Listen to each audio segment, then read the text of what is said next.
যে এই জুলাই গণ অভ্যুত্থান ঘিরে আমাদের প্রত্যাশা কি ছিল আর 5.5 মাসে আমরা কি পেয়েছি।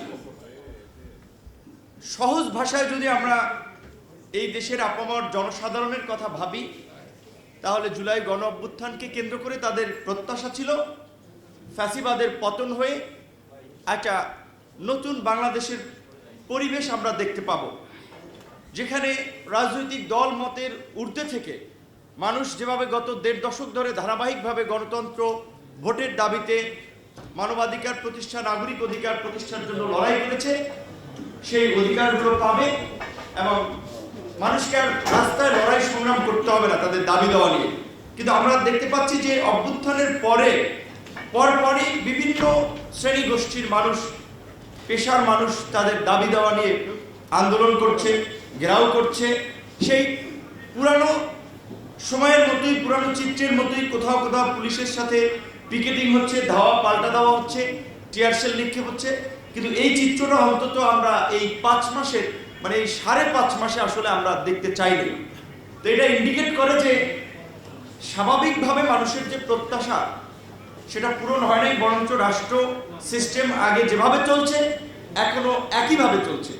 সবচেয়ে আমাদের ক্ষতি হয়েছে এই সরকারকে ঘিরে আমাদের সকলের যে প্রত্যাশা ছিল সেটা বড় রকমের হোঁচট খেয়েছে এবং এটা এই সরকার প্রধান আমাদের সকলের শ্রদ্ধা, আমরা সম্মান করি। স্বাভাবিকভাবেই বাংলাদেশের একমাত্র নোবেল বিজয়ী একজন ব্যক্তি, আর একজন নোবেল বিজয়ী বাংলাদেশ আগামী 50 বছরে পায় কিনা আমরা জানি না। আমরা একজন পেয়েছিলাম, তার প্রতি আমাদের সেই আনকন্ডিশনাল সমর্থন, শ্রদ্ধা, ভালোবাসা ছিল।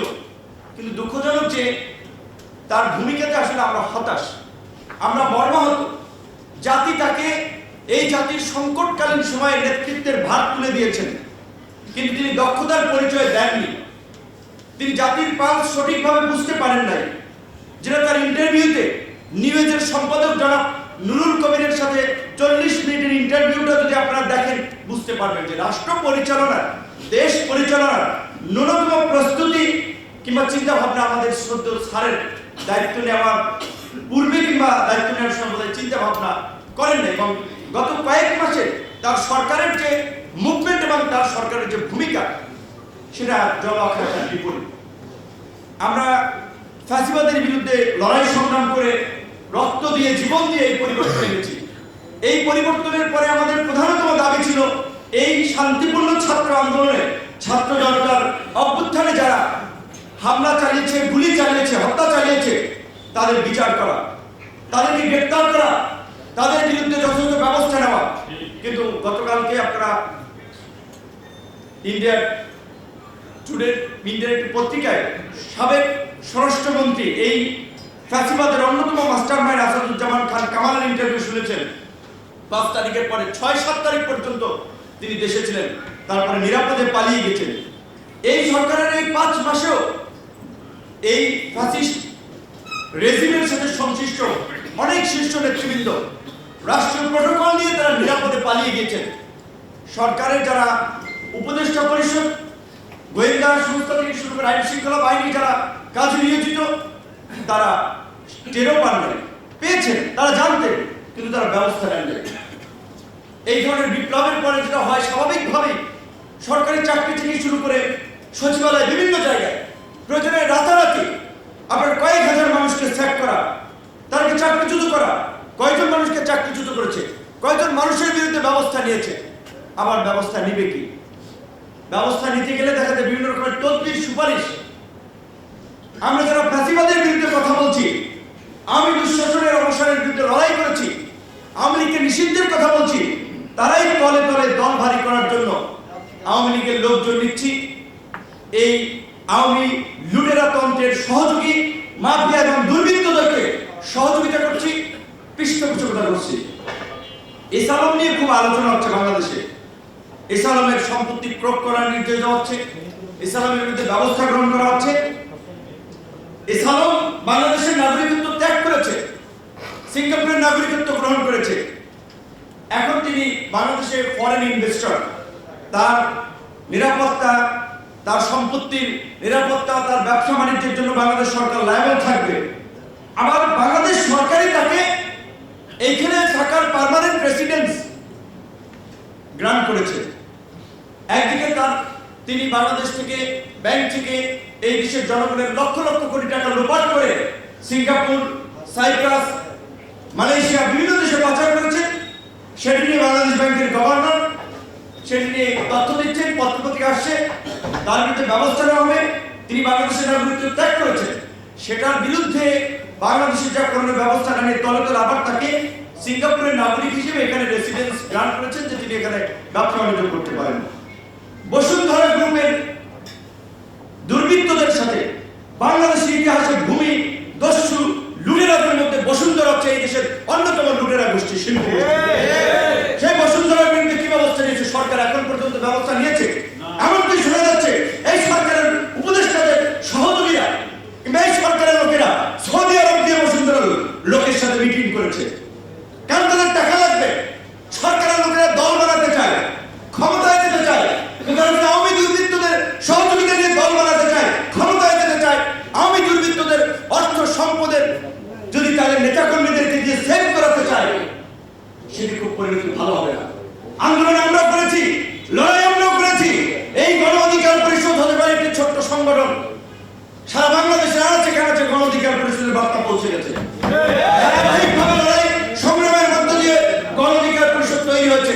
আমরা গর্ব করে বলতে পারি, বয়স রাজনৈতিক দলের অল্প হতে পারে, কিন্তু বাংলাদেশের ইতিহাসে গণ অধিকার পরিষদ একমাত্র রাজনৈতিক দল যারা ধারাবাহিক লড়াই সংগ্রামের মধ্যে দিয়ে সতের বিপরীতে রাজনৈতিক দল হিসেবে নিজেদেরকে উত্থাপন করেছে, তৈরি করেছে, জনগণের সামনে উপস্থাপন করেছে।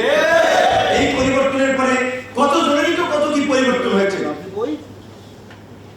ছাত্র নেতৃবৃন্দকে আমরা চিনি, কর্মসূচির সময় 1500 টাকার মাইক ভাড়া দেওয়া লাগতো যাদেরকে, তারা এখন 7000 টাকার ইউনিয়নের পাঞ্জাবি আর এলাকায় গেলে 150 গাড়ির বহর নিয়ে শোনান দিচ্ছে। এই ছাত্র নেতৃবৃন্দের মধ্যে মানুষের প্রত্যাশা ছিল ছাত্ররা নিজের সর্বস্বটুকু দিয়ে জাতির মুক্তির জন্য লড়াই করেছে, করবে। আগামীর বাংলাদেশ বিনির্মাণের ছাত্রদের উপরে, তরুণদের উপরে মানুষ ভরসা রাখবে। কিন্তু সেই ছাত্র নেতারা, ছাত্র নেতৃবৃন্দ আজকে কলঙ্কিত ইতিহাস রচনা করছেন। এইটা যদি চলতে থাকে তাহলে তরুণদের রাজনৈতিক ভবিষ্যৎ অন্ধকার। অবশ্যই এইগুলিকে তরুণ, সমগ্র তরুণদের প্রতিনিধিত্ব করেন। এই বিষয়ে আমাদেরকে পরিষ্কারভাবে মানুষের সামনে আমাদের অবস্থান ব্যাখ্যা তুলে ধরতে হবে। শেখ হাসিনার সময়ও আল রাজি কমপ্লেক্সের চিপায় অফিস নিয়েছিলাম, পতনের পরেও কিন্তু এখন ওই আল রাজিতে আছি। আমাদের অবস্থা কিন্তু পরিবর্তন হয়নি, অনেকের হইল। আপনারা তো যারা নিউজ কাভারেজ করেন তারা জানেন আমাদের অফিস কিন্তু ওইখানে আছে। অনেক নেতৃবৃন্দই বলে যে কতজনে কত কি ভাই আপনি কিনে তো একটা অফিস টফিস এখন পর্যন্ত নিতে পারলেন না, করতে পারলেন না। আমরা তো সুবিধার জন্য লড়াই সংগ্রাম করি। গণ অধিকার পরিষদ পরিষ্কারভাবেই বলছে যে বাংলাদেশে একটা নতুন ধারা রাজনীতির সূচনা করতে চায়। আজকে যে রাষ্ট্র সংস্কারের আওয়াজগুলো জোরে সরে উঠছে, 2021 সালে গণ অধিকার পরিষদের ঘোষণাপত্রে আমরা বলেছিলাম একই ব্যক্তি দলীয় প্রধান এবং সরকার প্রধান থাকবে না। কারণ দলীয় প্রধান দলকে রিপ্রেজেন্ট করে, সরকার প্রধান সারা দেশের সব দলের কাজেই সে যদি সরকার প্রধান হয় তার দলীয় ছোট পদ ছেড়ে দেওয়া উচিত। একই ব্যক্তি দুইবারের বেশি প্রধানমন্ত্রী থাকতে পারবে না। এই সংস্কার কমিশনকে ধন্যবাদ জানাই, তারা বিবেচনা করেছে। এই প্রস্তাব আমরা দিয়েছিলাম। পৃথিবীর সবচেয়ে শক্তিধর রাষ্ট্র মার্কিন যুক্তরাষ্ট্রের প্রেসিডেন্ট এবং সেখানকার মেয়াদ 4 বছর। বাংলাদেশে এই যে ক্ষমতায়, যে লঙ্কায় সেই হয় রাবণ, ক্ষমতাকে কুক্ষিগত করা কে না চেষ্টা করেছে বলেন? কোন সরকার ক্ষমতায় থাকতে ক্ষমতাকে দখল করার জন্য, পাকাপোক্ত করার জন্য, স্থায়ী করার জন্য চেষ্টা করেনি? একজন দেখাতে পারবেন? গত 50 বছরে 5 দশকে যারাই সরকারে ছিল প্রত্যেকে ক্ষমতাকে কুক্ষিগত করতে চেষ্টা করেছে, পুরো রাষ্ট্রযন্ত্রকে দলীয়করণ করার চেষ্টা করেছে। কাজে আমরা এই জন্য বলেছি যে 5 বছর কমান এখান থেকে। নির্বাচন 5 বছর পরেও হতে পারে, 4 বছর পরেও হতে পারে।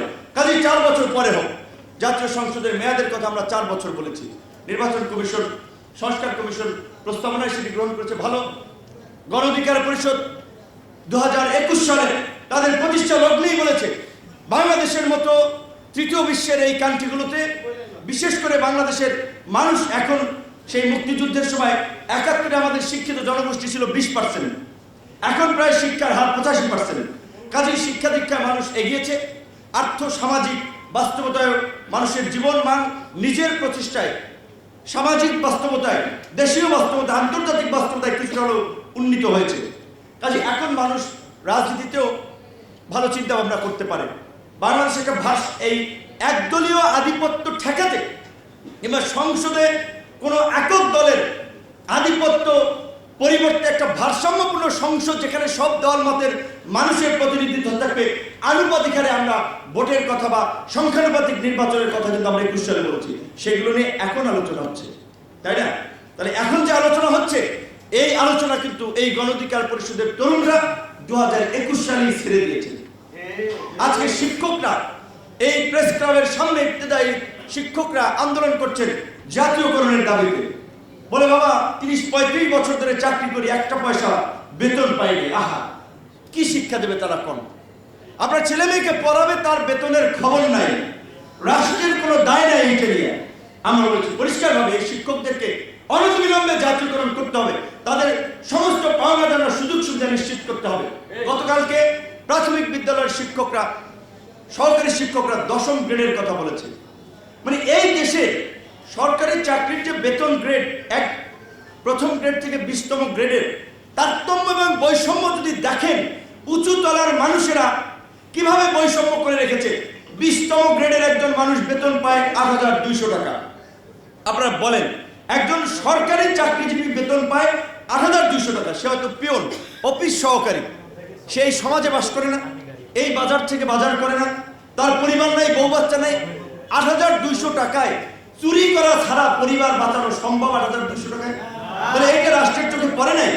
আবার 1 নম্বর গ্রেডে যে সচিব মহোদয় আছেন, বসে আছেন, তার বেতন প্রায় আপনার 78,000 টাকা স্কেল হলো, সামগ্রিক সুযোগ সুবিধা নিয়ে তো লাখখানেক টাকার মতো তিনি পান। তাহলে সচিবের বেতন 78,000 টাকা, সহকারীর বেতন 8,200 টাকা। এই বেতন বৈষম্য কারো চোখে পড়ে নাই? সরকারি বেতন বৈষম্য আমরা মনে করি যে দূর করা দরকার। বেতন কাঠামো সর্বোচ্চ 4 থেকে 5টা শ্রেণীতে বিভক্ত থাকতে পারে। এত বৈষম্য, এইটা সমর্থন করা যায় না। এবং আজকে আমরা নতুন বাংলাদেশের কথা বলছি। এই নতুন বাংলাদেশ বিনির্মাণ করার জন্য, এই জুলাইয়ের প্রত্যাশাকে প্রাপ্তিতে পরিণত করার জন্য সরকারি সমস্ত অফিস আদালতকে ঘুষ দুর্নীতি মুক্ত করে জবাবদিহিতামূলক পরিবেশ অফিস আদালতগুলোতে নিশ্চিত করতে হবে। তার জন্য এই 8,000 টাকার স্কেলের বেতনকে অন্তত 3 গুণ বাড়ানো দরকার। 3 গুণ বাড়ালে কয় টাকা হবে? 3,24। খুব বেশি টাকা হয় না। পাশাপাশি সচিবের বেতনও যদি ডাবল করা লাগে করেন। সিঙ্গাপুরে লি কুয়ান ইউ যেমনি ভাবে ক্ষমতা এসে দুর্নীতি বন্ধ করার জন্য সরকারি চাকরিজীবীদের বেতন বাড়িয়ে দিয়েছিলেন, রাজনীতিবিদদের বেতন দিয়েছিলেন, সুযোগ সুবিধা দিয়েছিলেন যেন লুটপাট না করে। আজকের বর্তমান সিস্টেমে আমাদের এখানে নেতৃবৃন্দ বলছেন তারা বিভিন্ন আসন থেকে নির্বাচন করার প্রস্তুতি নিচ্ছেন। বাংলাদেশের বর্তমান সিস্টেমে একটা লোকাল ইলেকশন করতে হলে আপনাকে 8 থেকে 10 কোটি টাকার প্রয়োজন হবে। তাহলে 8 থেকে 10 কোটি টাকা কোন জমিদার খরচ করবে? নিজের পকেটের টাকা খরচ করবে নির্বাচনের জন্য? খরচ তো করে ধান্দার জন্য 10 কোটি খরচ করবে, 50 কোটি কামাইবে। তাহলে এই যে নির্বাচন সংস্কার কমিশন যারা কাজ করতেছেন, আমি জানি না নির্বাচনে কালো টাকা এবং পেশি শক্তি বন্ধে তারা সুস্পষ্ট কি পদক্ষেপ নিচ্ছেন। আমি মনে করি প্রার্থীদের নির্বাচনী পোস্টার থেকে প্রচারণা এবং গণহারে আবার দাঁড়াইলে তত টাকা দিতে পারবে না। প্রার্থী কারা হবে সেটা ন্যূনতম ক্রাইটেরিয়া থাকা উচিত এবং প্রত্যেক প্রার্থীকে নির্বাচনী একটা খরচ নির্বাচন কমিশনের দেওয়া উচিত। এটা তো নির্বাচন কমিশন তার পকেট থেকে দেবে না, রাষ্ট্রের কোষাগার থেকে দেবে। আর যারা নির্বাচন করতে চায় তারা তো রাষ্ট্রেরই প্রতিনিধিত্ব করতে, জনগণের প্রতিনিধিত্ব করতে চায়। কাজে এই কালো টাকা পেশি শক্তি যদি আমরা বন্ধ না করতে পারি তাহলে এই জুলাই গণ অভ্যুত্থান ব্যর্থ হবে, বিফলে যাবে। 69-এ গণ অভ্যুত্থান হয়েছে, তার ফলশ্রুতিতে এই 71-এর মুক্তিযুদ্ধের পরে আমরা কি দেখলাম? শেখ মুজিবুর রহমান সাহেব মুক্তিযুদ্ধের সময়ের অবিসংবাদিত নেতা। সেই সময়ের মুক্তিযুদ্ধের সংগঠকরা বলেছিল আপনি সবাইকে নিয়ে জাতীয় সরকার গঠন করেন। শেখ মুজিবুর রহমান সাহেব এবং আওয়ামী লীগ শুনে নাই, তারা 70-এর নির্বাচনকে ধরেই 72-ই তারা সেইভাবে পার্লামেন্ট গঠন করলেন। 73-এ একটা সাজানো পাতানো ভোট ডাকাতি নির্বাচন করলেন এবং স্বাধীন বাংলাদেশে আনুষ্ঠানিকভাবে ভোট ডাকাতি এবং বাকশালী ব্যবস্থা, একদিনের শাসন ব্যবস্থা আওয়ামী লীগের মধ্যে দিয়ে আনুষ্ঠানিকভাবে যাত্রা শুরু করে। ঠিক 21 বছর পরে ক্ষমতায় এসে একই কাজ করার চেষ্টা করেছে, সফল হয় নাই। 2008-এ এসে কিন্তু দেখেন টানা 16 বছর 4 টার্ম কিন্তু তারা এই ফ্যাসিবাদী ব্যবস্থা কায়েম করার চেষ্টা করেছিল। তো এইবার এই যে যারা আন্দোলন করেছেন সবাই যার যার ধান্দা নিয়ে ব্যস্ত আছেন, আওয়ামী লীগকে নিষিদ্ধ করার প্রশ্নে কোন রাজনৈতিক দলের ছাত্র নেতৃবৃন্দের আমরা শক্ত অবস্থান দেখতে পাচ্ছি না। আওয়ামী লীগ নিষিদ্ধ করার দাবিতে কয়টা কর্মসূচি করেছে কোন দল, কোন ছাত্র সংগঠন আন্দোলনকারীরা? ধারাবাহিকভাবে কর্মসূচি চালানোর দরকার ছিল, কিন্তু আমি বুঝতেছি না কেন তারা আওয়ামী লীগের প্রশ্নে আসলে একটা সুবিধাবাদী অবস্থানে নিচ্ছে, মানে গাছারা ভাব। আওয়ামী লীগ যদি সুযোগ পায় কাউকে কিন্তু ছাড়বে না, কাউকে ছাড়বে না। আর আওয়ামী লীগকে কামব্যাক করানোর জন্য ন্যাশনাল ইন্টারন্যাশনাল অনেক ধরনের এজেন্ট এখানে কাজ করবে, ফান্ড করবে। কাজী ছাত্র নেতৃবৃন্দ থেকে শুরু করে সমস্ত রাজনৈতিক দলগুলোকে বলবো, আওয়ামী লীগের প্রশ্নে আপনাদের অবস্থান পরিষ্কার করেন। আওয়ামী লীগের প্রশ্নে আপনাদের অবস্থান পরিষ্কার করতেই হবে। এবং জনগণকে বলবো, ৭১, ৯০, ২০০৭ সাল, এই ২৪-এ অসংখ্যবার এই দেশের সাধারণ মানুষ, ছাত্র জনতা, কৃষক শ্রমিকের সন্তানেরা জীবন দিয়েছে। এই আন্দোলনে যে আমরা বলি ২০০ শতাধিক মানুষ মারা গিয়েছে, কয়েকজন এমপির ছেলে মারা গিয়েছে, কয়েকজন সচিবের ছেলে মারা গিয়েছে, কয়েকজন পুলিশের ডিআইজির ছেলে মারা গিয়েছে, কয়েকজন শীর্ষ ব্যবসায়ীর সন্তানরা মারা গিয়েছে। মারা গেছে কিন্তু কৃষক, শ্রমিক, রিক্সাওয়ালা, ভ্যানওয়ালা, আপনার আমার মতো গ্রামের ছেলেরা, তরুণরা, সাধারণ মানুষ সুফল ভোগ করেছে এই সমাজের উচ্চবিত্ত, ধনিক, লুটেরা, সিন্ডিকেট শ্রেণী। কাজে এইবার যেন সেটা না পায়, সেই জন্য আমরা বলেছি আমাদের নতুন রাজনৈতিক বন্দোবস্তের প্রয়োজন হবে। তো নতুন রাজনৈতিক বন্দোবস্ত আমরা চাই। জনগণ যদি সেটা উপলব্ধি না করে, তার সাথে না থাকে, তাহলে কিন্তু জেইলেও সেই কদুল। কাজী আমরা পরিষ্কারভাবেই বলছি, গণ অধিকার পরিষদ এদেশের রাষ্ট্র ব্যবস্থা এই ফ্যাসিবাদী কাঠামোর পরিবর্তনের কাজ করে যাচ্ছে। নির্বাচন থেকে শুরু করে প্রশাসন, সমস্ত ব্যবস্থাটা আমূল পরিবর্তন চায়। সরকারকে আমরা শুরুর দিকেই বলছিলাম, আপনারা নাম দিয়েছেন অন্তর্বর্তীকালীন সরকার, ওইখানেই সরকারের পাইন মেরে দিয়েছেন অন্তর্বর্তী নাম দিয়েই খাইছেন। অন্তর্বর্তী নাম হচ্ছে জাতীয় সরকার, সর্বদলীয় সরকার। আপনারা করেন নাই। আপনারা ভেবেছিলেন যে খুবই সহজ, আপনারা সবাই মেনে নেবে, আজীবনের জন্য সাপোর্ট দেবে, বছরের পর বছর থাকবেন। কিন্তু দেখেন ৫ মাস যেতে না যেতেই সরকার এবং রাজনৈতিক দল, সবাই নয় তো কিছু কিছু রাজনৈতিক দল মুখোমুখি হয়ে দাঁড়াচ্ছে। এখন এই অবস্থা যদি চলতে থাকে, তাহলে আওয়ামী লীগকে নিষিদ্ধ করা লাগবে না। আওয়ামী লীগ এই আপনাদের এই ঝগড়াঝাঁটি, এই বিভাজনই আওয়ামী লীগের পুনর্বাসনের সুযোগ করে দেবে। আওয়ামী লীগকে নিষিদ্ধ করবেন কোন সময়? এখন তো নিজেরা লেগে গেছেন। এইটা কি প্রত্যাশিত ছিল? কাজে এখন আমরা ইউনূস সরকারকে বলবো, আমি জানি তারা করবে না, দাবি মানবে না, কিন্তু আমরা জনগণের কাছে পরিষ্কার থাকার জন্য আমাদের অবস্থানের পক্ষে আমরা এখনো বক্তব্য দিয়ে যাবো। আমরা মনে করি নির্বাচন যদি আগামী বছর ডিসেম্বরে হয় কিংবা পরবর্তী জুন জুলাই হয়, জাতীয় সরকার ছাড়া কোনোভাবে এই সংস্কার বাস্তবায়ন সম্ভব নয়। ইউনূস স্যার বিজয় দিবসের ভাষণে যেটা বলেছিলেন, সংস্কার কমিশনের প্রস্তাবনার পরে একটা জাতীয় ঐক্যমত্য সৃষ্টি করার জন্য কমিশন হবে, তিনি সেই কমিটির চেয়ারম্যান হবেন।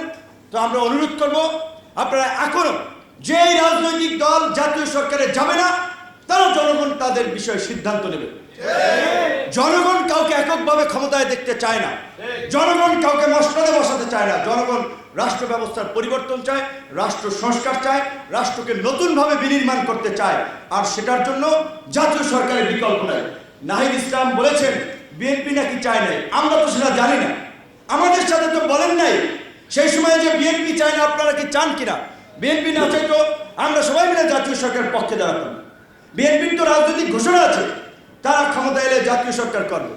তো নির্বাচনের পরে জাতীয় সরকার হলে, এখন জাতীয় সরকার করলে তো বিএনপির সমস্যা থাকার কথা না। কাজে আপনারা বলেছেন, এটা কি আপনাদের বক্তব্য না বিএনপির বক্তব্য? সেটা তো আমরা জানি না। আবার 111-এর কথা বলেছেন, 111-এর সবচেয়ে ভুক্তভোগী বিএনপি, সেই বিএনপি 111 দায়িত্বে কি আনবে? তাহলে 111-এর কথাটা কেন আসতেছে? ওই যে সেই বাঘ আসে গল্পের মতো, আসে বলে প্রথম দিকে কেউ রেসপন্স করে না, যখন আসে তখন আর কেউ খোঁজ রাখে না। এই যে 111 নিয়ে আলোচনা হচ্ছে, এই 111 কিন্তু আপনারাই ডেকে আনবেন। কাজেই এইটা আমরা পরিষ্কারভাবে বলছি, আপনারা গত 5 মাসে রাষ্ট্র পরিচালনায় ব্যর্থতার পরিচয় দিয়েছেন।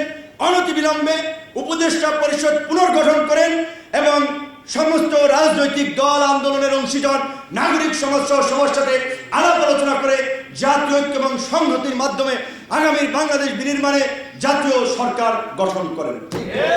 পেশাজীবী অধিকার পরিষদের আজকের আলোচনা থেকে এটাই আমাদের আহ্বান। ধন্যবাদ।